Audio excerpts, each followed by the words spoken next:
So I've had a lot of people asking me how to make a really simple bread. It's not hard. This is from the New York Times 24-hour recipe. I'm gonna dive right in. I make really rough measurements. I'm not prim and proper and scraping flour and stuff like that. It drives my wife crazy, but it's close enough to get close and it tastes real good. So take a look. You need 3 cups of flour. I'm using all-purpose, not bread flour, not pastry, just whatever you would have at home. Let's see how it goes. This is just white, not whole wheat. Start there. Salt, about a teaspoon plus a little bit more.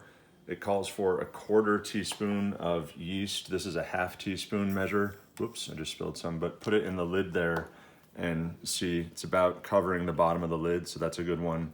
Just over 1.5 cups of warm water. You can put that yeast right in the water to let it bloom a little bit and make sure that you're getting a good yeasty smell off of it before you mix it in. Again, 3 cups per the recipe. Just gonna grab a cup, kind of scrape it off, not sifting, not scooping. You don't want to pack it or anything like that, but 1, 2, and 3.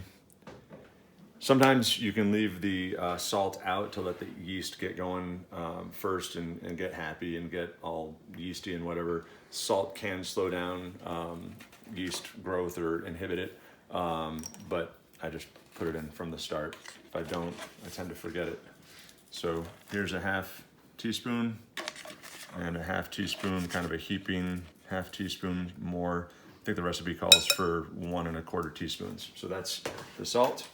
You can see here, the yeast is already getting kind of foamy and breaking down there, so we're happy with that. That's good. This goes in here. Just pour it on in.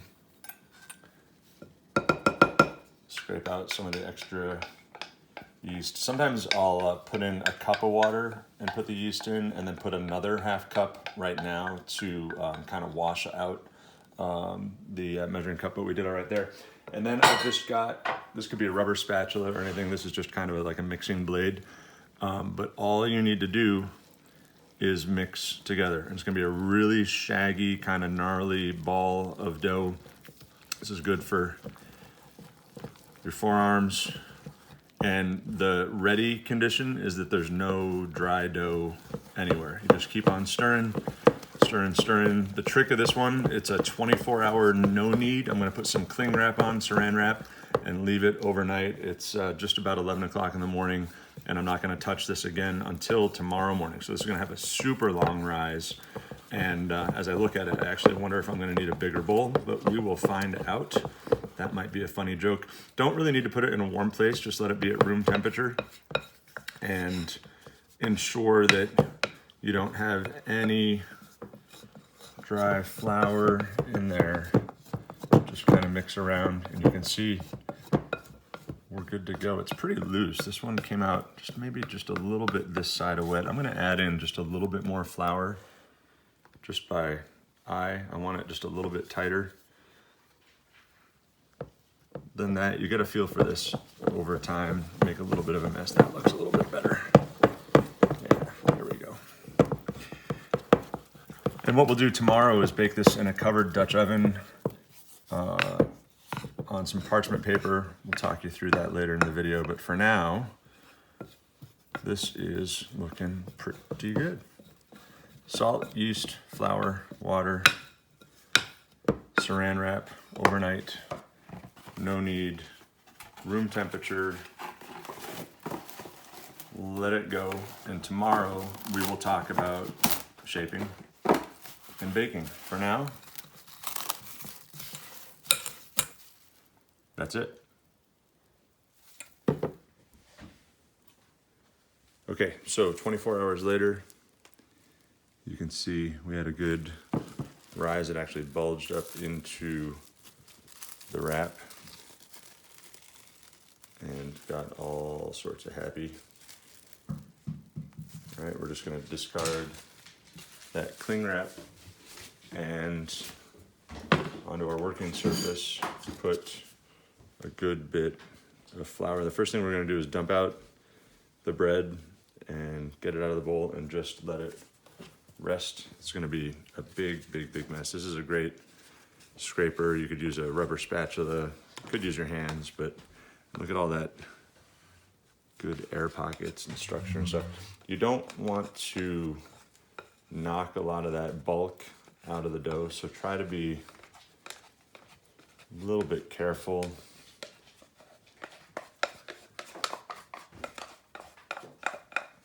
And we're just gonna let this rest for, I don't know, 20 minutes or so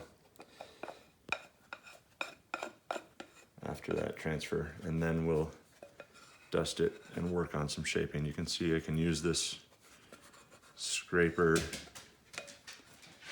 to get this out. I got this as part of a 3-part set online. It's pretty cool. 2 bench scrapers and a bowl scraper, just kind of fits together like that. I like that quite a bit. But anyhow, we're gonna just let that be for about 20 minutes or so. Okay, so the dough has been resting. You can see it's kind of spread out a little bit. I'm gonna dust it with some flour, and I'm gonna use my bench scraper, a little bit of flour on it, to get under it.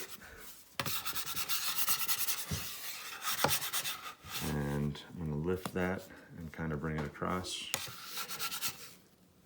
Lift that, bring it across. It's getting a little bit sticky. I wanna watch out for that. Lift that, bring it across,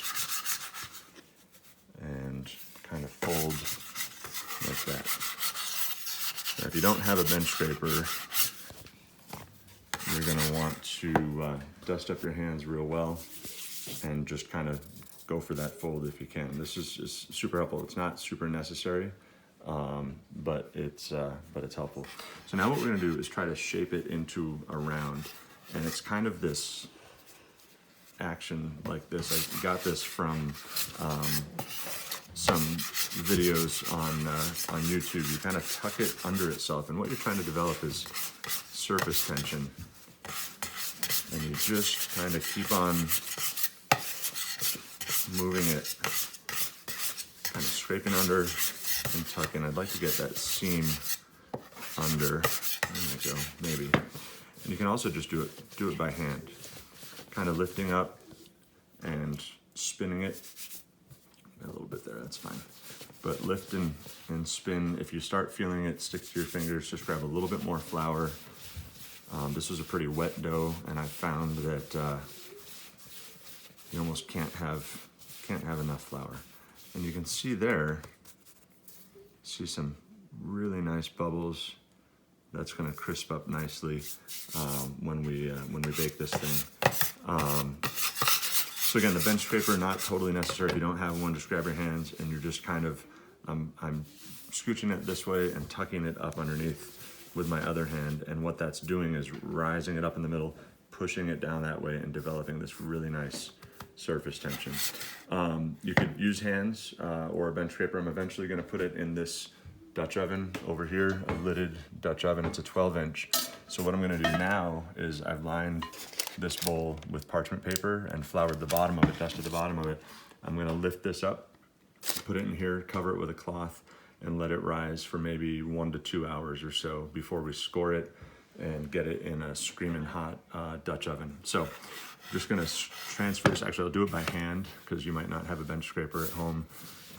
It was, I think this little set that I showed you was maybe, I don't know, 20 bucks or so. But just kind of get under it and get it in there all at once. And you can see we're in pretty good shape. We're gonna let it rise there for maybe 2 hours. So life happens sometimes, and this bread is overproofed. These big bubbles and all the rest of this should have gone in probably 2 hours ago or so. So we're gonna see what's gonna happen. First thing I'm gonna do is get the Dutch oven. It's been scorching hot in here, going for about 40 minutes to get hot. We're gonna take the bread out of the, actually, here's what we're gonna do. We're gonna try to score it. This is called a lame. It's a razor blade holder, and you would score the bread here. That's a nice little piece to buy, but we're gonna try to do it with a bread knife that you might have at home. and see if we can score the bread. You would do this so that the bread can expand when it bakes. Yeah, this is gonna deflate pretty badly. So life happens, and normally you would want to do this in one cut, but I've been in Google Meet sessions for the last 2.5 hours, so we've got a little bit of a cut there. This might be a disaster, but that happens. We're gonna lift up the paper and transfer this overproof loaf into the Dutch oven and lid it like that and return it to the oven fast as we can. We're gonna go about 20 minutes with the lid on and another 20 minutes with the lid off. We'll see how we go. So 20 minutes in the oven with the lid on. One thing I didn't say is if you don't have a Dutch oven, when you put the bread in, throw like a dozen ice cubes in there, put them in a bowl, toss them in the bottom, and that just creates some steam that helps with oven rise and bounce off the loaf. This could be a disaster, so we're gonna find out. Pull the Dutch oven out, and we're gonna remove the lid and put it right back in. I didn't get a good slash on that because it was overproofed. That's actually not that bad. That was way better than I was expecting. But you can see it hasn't browned at all. So back in the oven, it's been at 500 degrees. We're gonna go back in the oven for 20 more minutes or until the loaf measures 190 with an instant read thermometer. We'll do 20 minutes at 400 degrees. Okay, so we're 20 minutes more in on this crazy loaf that overproofed, and it's actually looking pretty good. That's 40 minutes. Stay right there with that. We've got an instant read thermometer here that I forgot about. We're just gonna stick this right in. You want about 190 degrees to get a sense of done bread. 190, 198, 201 and more. Looks like we're good. So what we'll do is put this on a cooling rack and we're gonna let it cool completely before we slice into it. If you slice into it too soon, the crumb won't set and it's gonna get all goopy and mushy and stuff inside. So resist the temptation. Okay, so it's cooled down. I've cut it already. It's not the most beautiful loaf. This reminds me a lot of stuff that I was doing 2 years ago when I started. Should be tighter and higher rise than that, but great color and great crumb. That's the inside stuff, and smells like bread. So I think we're good to go. Might make for some pretty wide sandwiches, but good sandwiches nonetheless. You can see where it overproofed there. It opened up all those pockets in the middle, but that just comes with practice and time. So enjoy.